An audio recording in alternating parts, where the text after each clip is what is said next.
Diaries. I nearly said it. Oh, you're with Skeinz Diaries and Quarantine Diaries for those in Auckland. Today is episode 26 and it is Monday the 17th of August. How are my Auckland people getting on? How are you guys doing? Lovely weekend up there, I know, and have a plan, so that's great. And yeah, how are you getting on? Are we getting plenty of knitting done? Because I would say, judging by morning Jeanette, judging by what I saw on the speakeasy over the weekend, plenty of knitting got done, which is fabulous. Yeah, and I hope everything's going well with you guys up there. I really, really do. It's yeah, I just, it is what it is, and we're going to be fine. We're all going to be great, and we're rooting for you down here, and we hope that everything will be back as close to normal for you guys real soon. We are here for you, so remember, that's the nice thing with us being in level 2. We can get, and in fact, level 2, and if we do ourselves move to level 3, we can still continue to get stuff out to you, no problem whatsoever.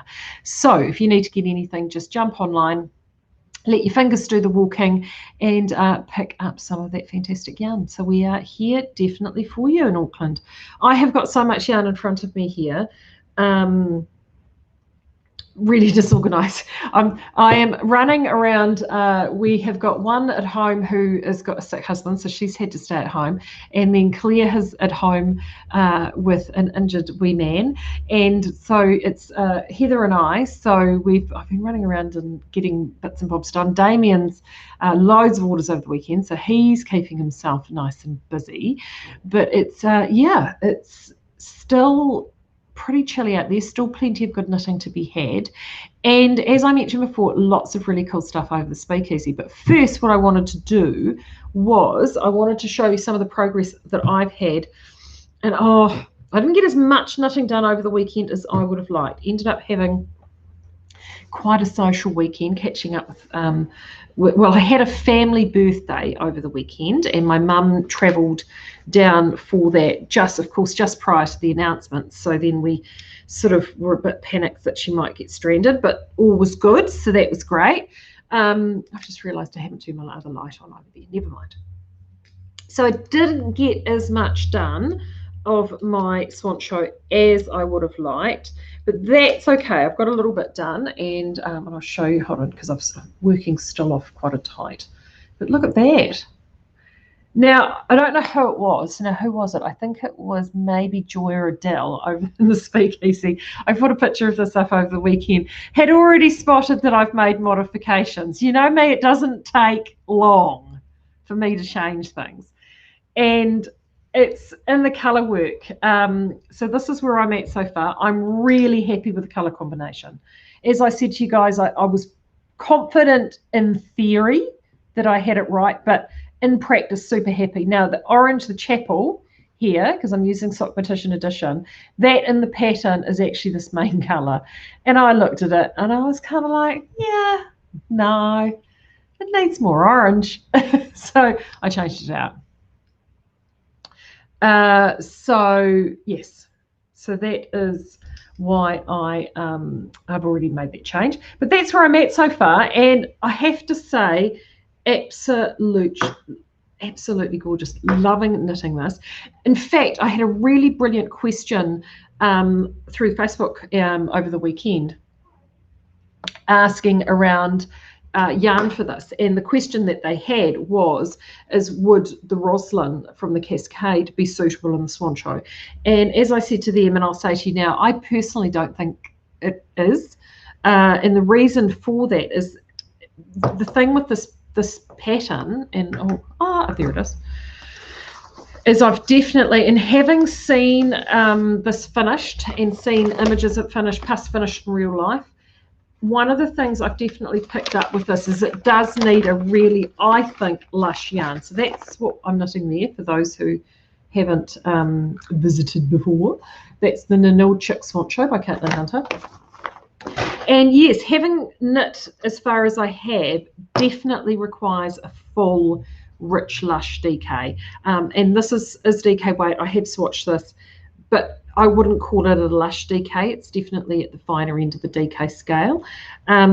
So oh, I tell you what, I mean, I love knitting with Southlander, you know I do, but knitting this after knitting 2 huge projects in Southlander, it's like knitting butter. It is so good. Oh, it's lovely. It's so lovely. It's so soft. And just as now that I'm starting, it's like when you, and also neat, I was literally just got off the Skype. This is part of the reason why I'm late. I just got off the Skype with Deborah Outlaw, and it's like we were talking about this. I said to her, if you've got to knit a sample in your shop of this in Bohemia, it will be amazing. And it's just starting, the blossom's just starting to bloom. Oh, it's delicious, absolutely delicious. So I've used Sock Petition Edition. Bohemia worsted would be incredible in this. If you've got the Gothic, actually, and also too, if you've got Gothic, oh, and I didn't grab a Gothic, but if you've got Gothic and you've purchased Gothic at home and you're wanting to actually do this and you're wanting to add other colours in, obviously you've got the other Bohemia colours there, amazing, you can do the contrast, but feeling this in the bloom and the weight of this, you could also mix and match in, oh, excuse me, you can mix and match in some Sock Petition as well, because you will still get that lovely little halo. And from a handle perspective, the 2 yarns are very, very similar. So yes, really, really happy with how this is ticking along. As I mentioned earlier, it is brilliantly written. She's gone and written each of the components of this pattern sort of in little blocks and charts. So it's really easily done. And you're not working, other than I think 1 round I've managed to detect so far, which is potentially in this next block of colour that I'm doing. There is 1 round where you're working with 3 colours. The rest of the rounds are all 2 colours at any given time, which means when it comes to stranding this colour work, it is an absolute breeze. So if you're actually quite a bold person and you're thinking, yep, it's time for me to do,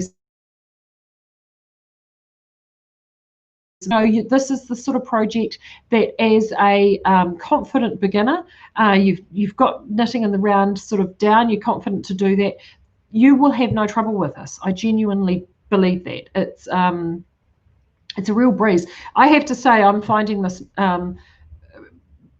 much easier to whiz through than the Goldwing. Not that I didn't find Goldwing difficult, but this is just it's quick. I'm finding this really, really fast.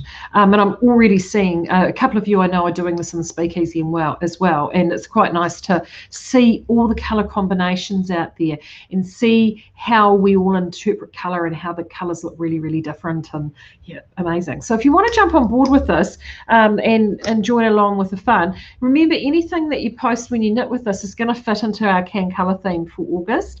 And we've got some incredible prizes for that. So do jump on board and and have a look. Oh, Deborah's saying, sorry I made you late. Well, no, you didn't. Well, no, you didn't make me late, really. I was, by the time I was, yeah, you did. Okay, you did make me late. Only a little bit. It's all good. So don't, it's loving it. Really happy with it. Super happy with it. So that's how my Nananil chick is getting on. Now, I mentioned before about the Can Colour theme. I had Jeanette, who is here. The lovely Jeanette was in on Friday, and she dropped me off these beautiful bags. Look at these.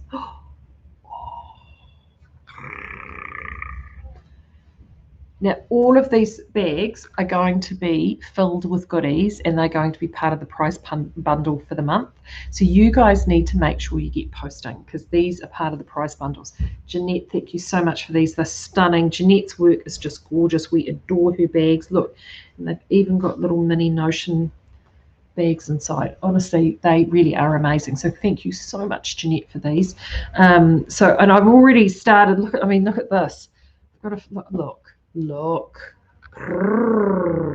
Yeah, definitely will happen. Oh gosh, I've dropped a ball. Right, I'm going to show you. I'm not particularly organised today. It's been one of those days. What are we going to do next? Yes, I'm going to do this next. So, because we're still talking about Speakeasy. So also on Speakeasy, one of our Speakeasy members flicked the Skeinz email with a pattern suggestion for Melelia, and it's one that I hadn't spotted, and I pulled it up, and it is an absolute cracker. So Sian, thank you so much for sending this through. Really do appreciate it. It's called the Valletta Raglan, and it's by Stephanie Earp. There it is there. There you go. It's a gorgeous raglan, and before you look at that and go, oh, it looks quite hard, it's just a little bit of 2-on-2 simple colour work by the look of it. Doesn't look too challenging at all, but it uses, this one they've used Noro, but the Melilia will work perfectly in this. And the whole trick with it is to have that contrasting stripe. So they've used the Noro plus the Noro Ito, which is a solid and a cream. I've worked out with the Ito is that it's very similar. If you were to use a DK yarn, and looking at the meterages, vintage or Perendale will work really well with this. They're both natural wool yarns. Their texture, I mean, obviously you've got this incredible texture of the Melilia, but both of those would give you a nice contrast back with them. So I've just pulled out a couple of options to show you some ideas. So like, for example, you've got this one here, which is the greys, right? You could go keep it quite muted and go like that with the charcoal. Or you can think, oh, stuff it. No, I actually want to make a statement. And you would do it like the cream and have the statement piece there. Or you could have the beautiful, incredible purples like that. And look at that, rose hip. Because you want to get that contrast. I think they would look incredible. The other one that would look good with that actually be the pearl cream rose. Would look really amazing with that. There's the sea glass. That's sea glass there. And sea glass with pewter. Beautiful, absolutely beautiful. So don't be afraid to play around with color if you're looking for something. What I love about this raglan is that uses 4 and 5 millimeter needles, fairly straightforward, and it's got huge sizings, from extra small all the way up to 5X. And from an inch perspective, you're looking at 35 inch all the way up to 67 inch. Has got some positive ease built in. It looks like it's something that would be very easy to wear. They're saying here it's the perfect, they're saying worked in the round from the bottom up. It's a cropped boxy raglan, great for layering over tunics, dresses, long sleeve tops. It's one by one stranded colour work, so it creates a firm fabric, folded hems and a crisp finish. And with a 1 by 1 colour work, that's, you know, pretty straightforward.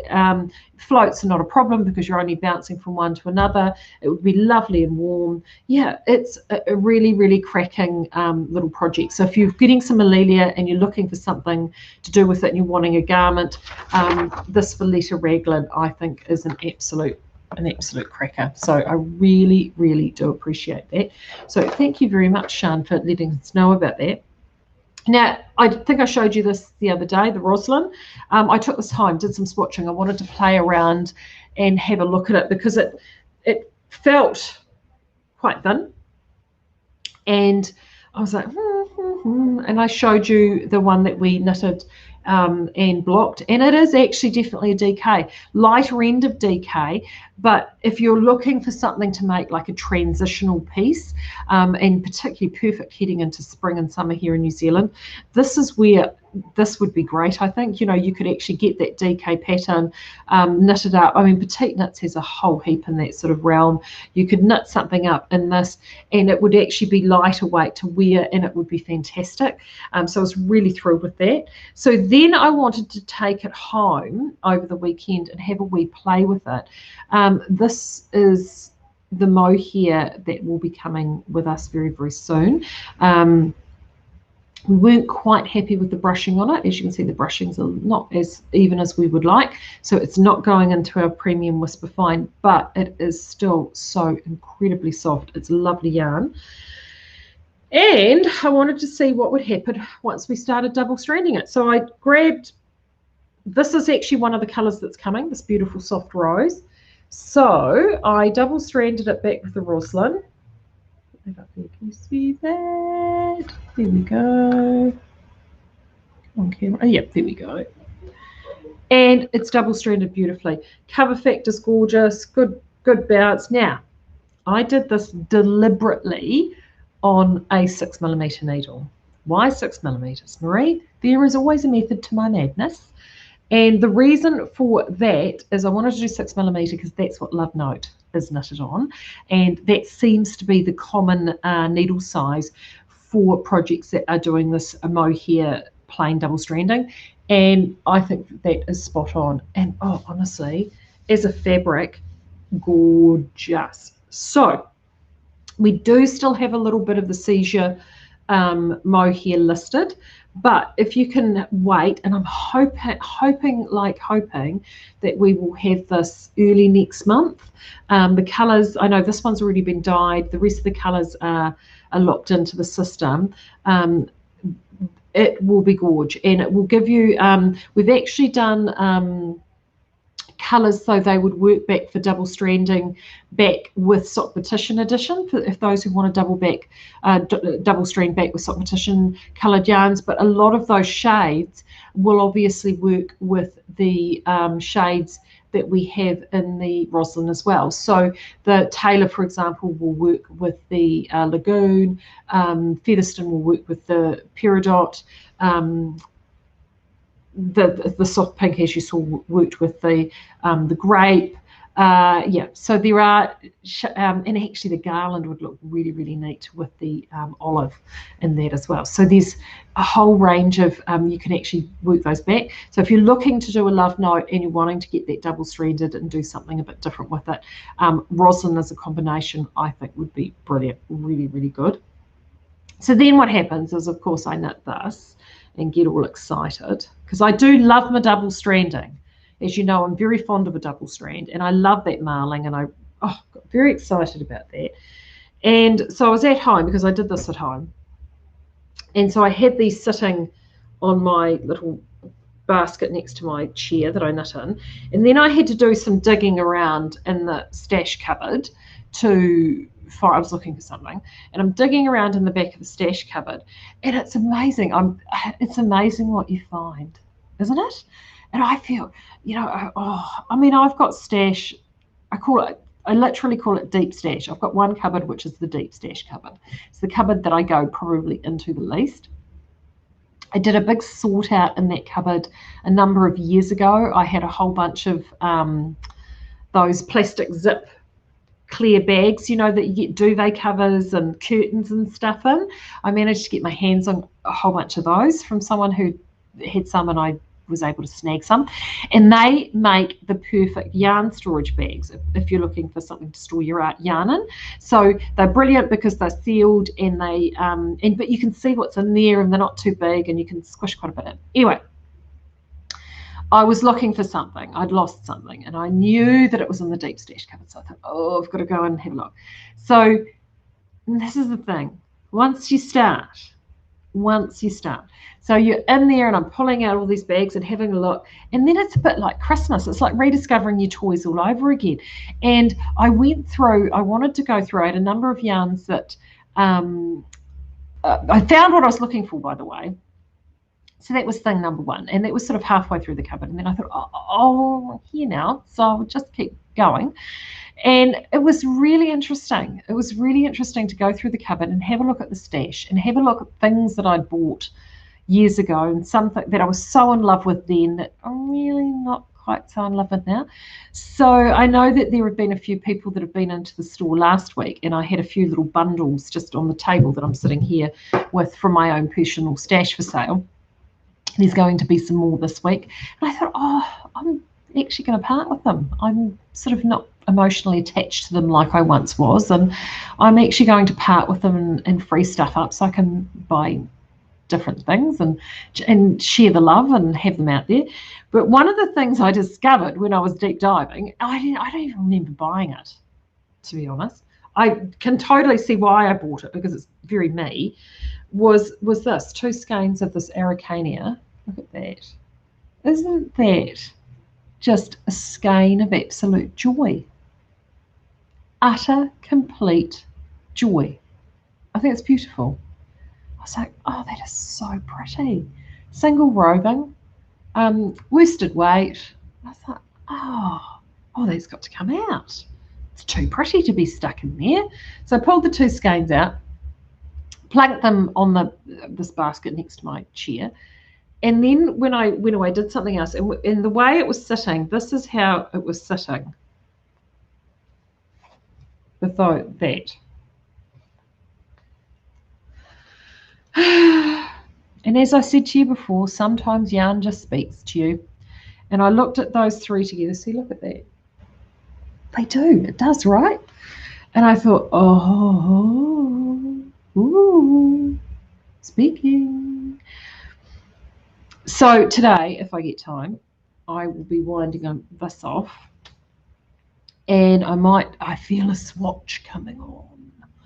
And I'm going to see what I can swatch with this, with the three of these and a nice big fat juicy needle, and see how it looks. And I just have a feeling that there could be, I'm loving the shape of the Swancho, there could be some sort of capish sort of pop over if I can get enough mileage out of this coming on, because it just, yeah, they just sing. And it's the sort of thing that would be super quick to knit up and really warm and fun and joyful, and yeah, and sometimes I think you need that in your knitting. So to that end, if you guys are in Auckland particularly and you're not able to get out, obviously, you're being super cautious at home, and you are fortunate enough to have a bit of stash, have a dig around, go on, have a bit of a dig around and see if there's anything there, and to do a bit of double stranding, or triple stranding, or even quadruple stranding,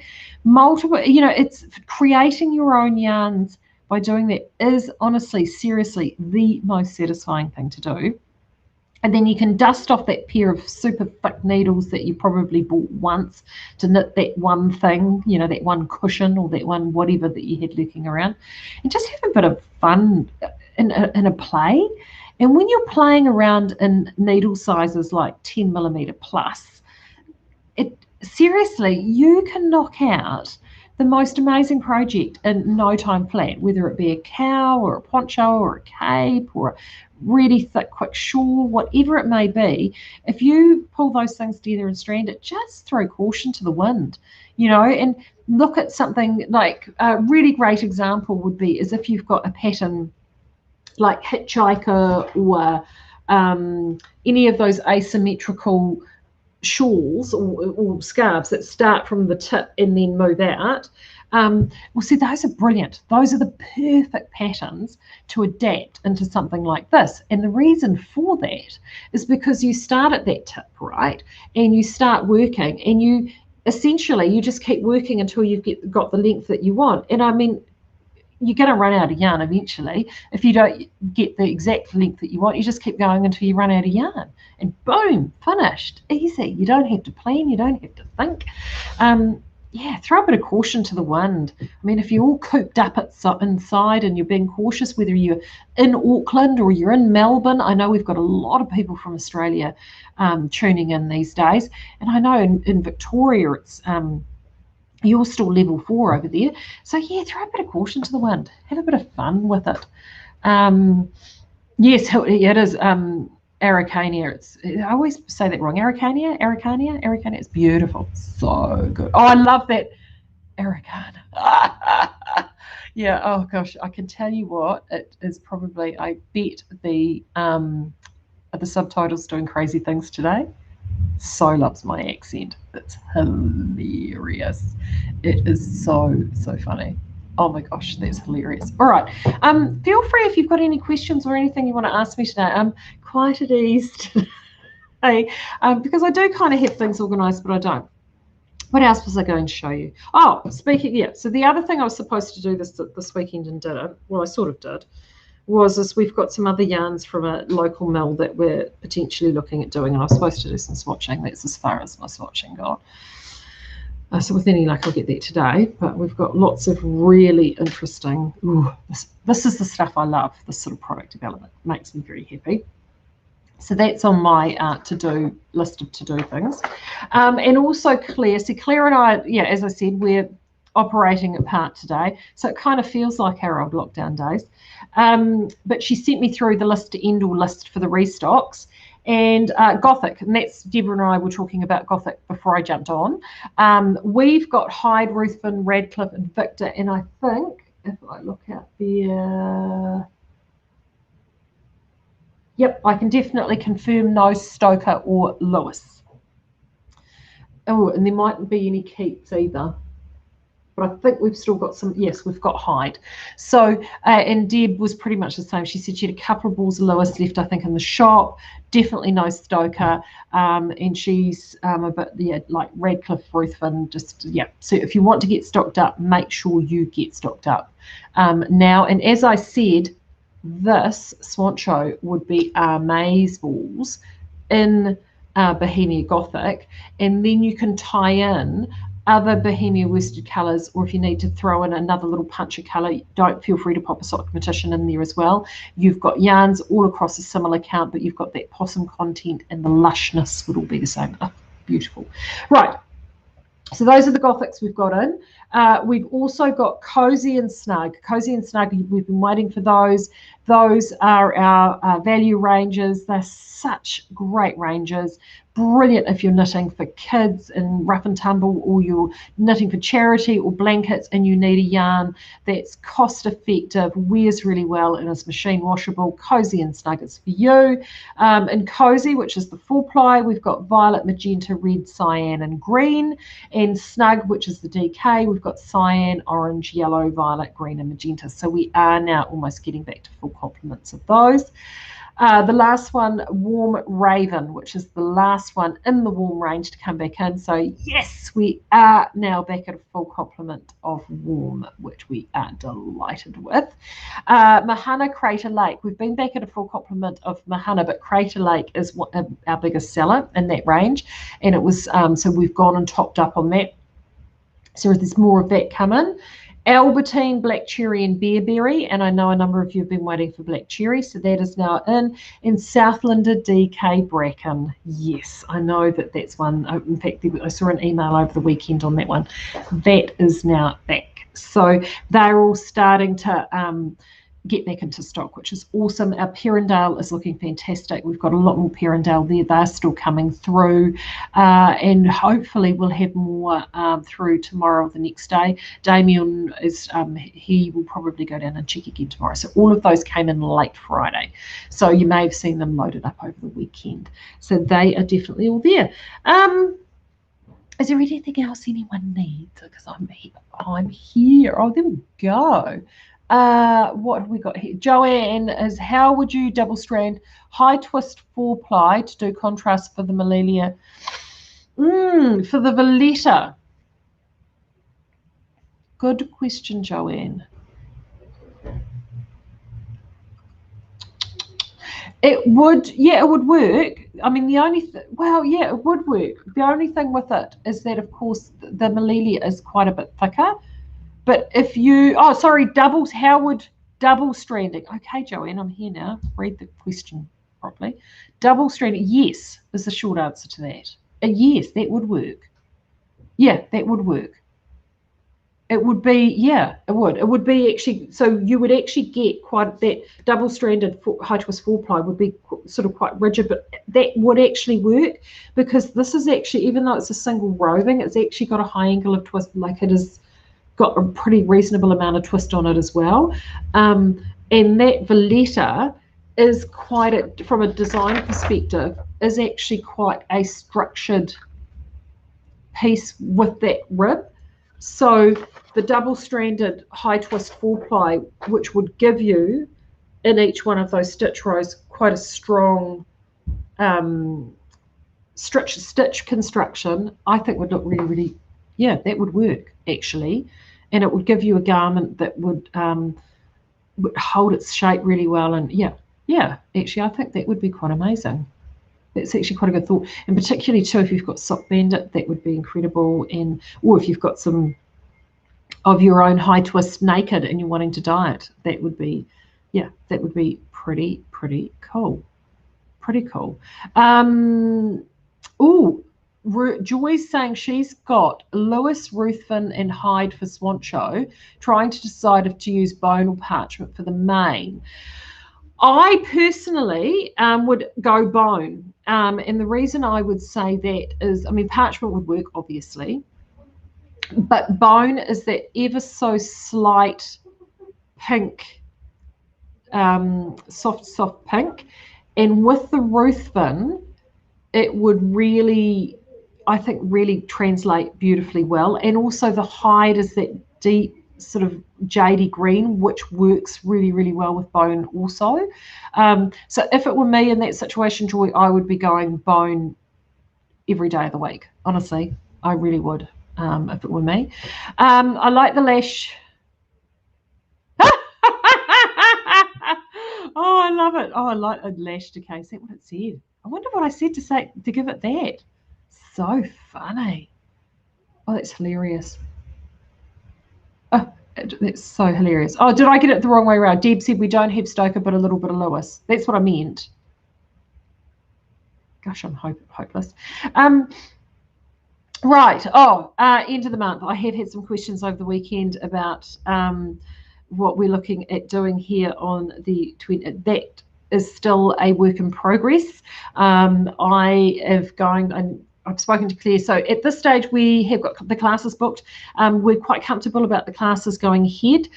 We need social distancing of a metre, and obviously we will have other precautions available in terms of hand hygiene, and if you do have a mask available, we certainly would recommend, if you feel comfortable wearing it, do. But we are able to, with the class sizes that we've got, we are able to seat everybody so they're able to do that. So we just need to make, and it looks like Susan's all on board, so that's cool. So that's great. In terms of the weekend festivities, we're just going to wait and see what the week brings. We're going to talk about a contingency with the team here. Claire and I had a big hatch of plan over the weekend, and we're quietly confident, actually, that we'll be able to do it. We have a plan in place, at least, of being able to achieve what we want to achieve. And maintain plenty of space and room for people, because it's the one thing we're not short of in this location, and that is space.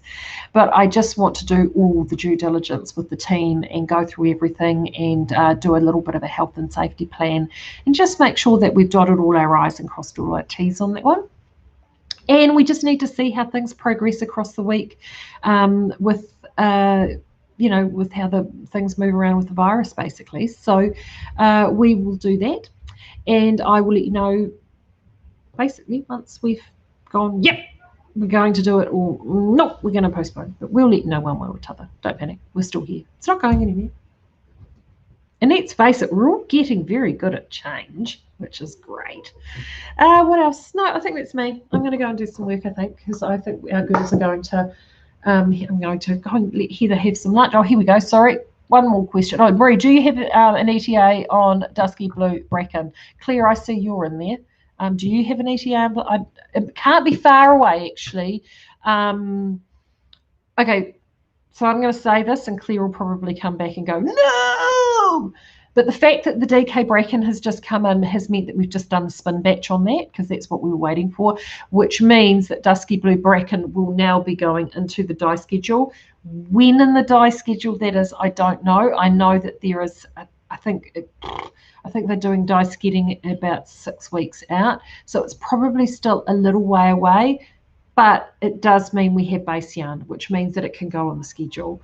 So if we don't have raw white stocks or raw stock of the yarn, it doesn't get to go on the die schedule. So the fact that the Bracken is back means that we are now starting to progress forward. So I can definitely say, Caroline, it's coming. But when exactly it's coming, I can't let you know that. Hi, Marie, are there any guidelines on crop tops? Tempted but unsure where to knit link for that flatters. That's a great question. And actually, this is where probably this one is a little bit more difficult, because it is knitted bottom up. I find it depends on what I'm going to wear something with, because I do actually have some cardigans that are quite cropped. Okay, and my Miss Janes that I've done, or pop crop, would be really good examples of that. all of those cardigans, that were particularly some of the latter Miss Janes that I've done quite specifically to wear with a certain garment. So I've had a dress or a couple of dresses that I've wanted that cardigan to specifically go with. In the style of the dress, I wear a lot of maxi dresses for people that know me. So those style of dresses, having the crop, the way the dress is styled, actually having it quite cropped, like to my waist, works just fine, because all the other little squidgy bits that I want to cover up are being covered up by the maxi dress. So then I can use that as a popover. If I'm wanting a something a little bit like the Goldwing would be a great example, because that was quite a cropped bodied sweater, or the Swancho, actually. The Swancho would be a great example. They will work top down. So for me, it's about finding that magical point where the length where I want things to go down to cover, but not go so far that I'm going to be hitting things at the widest point and looking at the ease. So when it comes to something that's cropped in length, it's all then comes down to how you're going to wear it and what that layering is going to be. So probably actually the recent cropped sweater that got Love Note. I added, there were two things I did to Love Note. One is I actually added length to how they had it written in the pattern. They actually had it very, very cropped. And even with flowy layering underneath, it just kind of, I mean, I've got what I would call a matronly bust, and it just, it didn't sort of look right. So I added, I think I cropped down to just below the waist, but what I did is I put my asymmetrical back in. So yeah, it is, have a think about, often when you go to pick something, think about what you're likely to wear it with and how you're likely to wear it.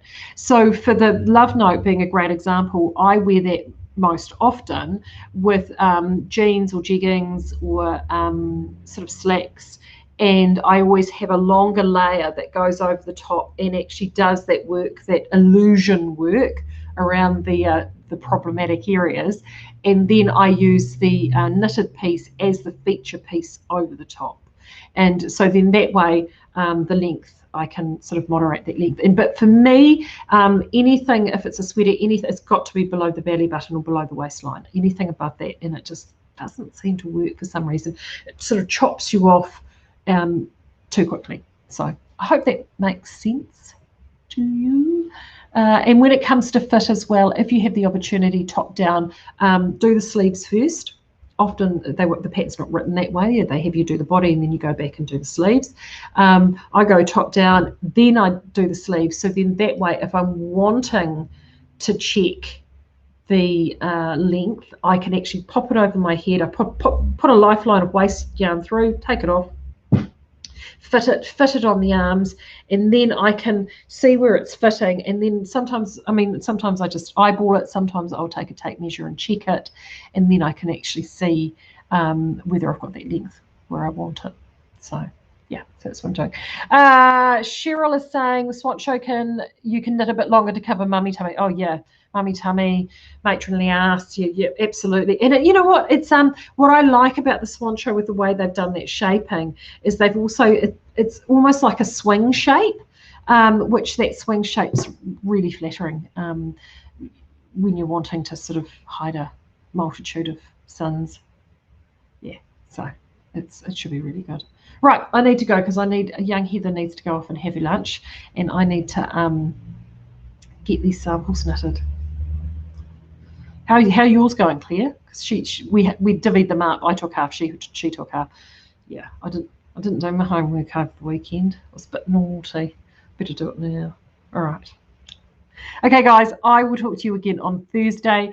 Have a great week, and take care for all of those in Auckland. We are thinking about you. Oh, Rach, quickly. Wondering if you're going to get more Pearl, Rosaline, Muri, and Sea Silk.